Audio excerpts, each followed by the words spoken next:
So they don't understand what is electronic wallet. I started to understand, I started to own. So since then, I have a coins.ph, that's electronic wallet.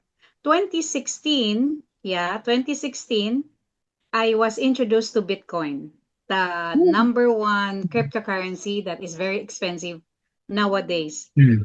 I think it came to a point where the worth is 6 million per BTC. We call it BTC. Wow. Mm. Yes, and it went down to 4M recently. It Mm. goes 4, May 5, mga 6. ganun. Did Mm. you know that during the 2016, it was only 300,000 pesos? When I realized the Bitcoin.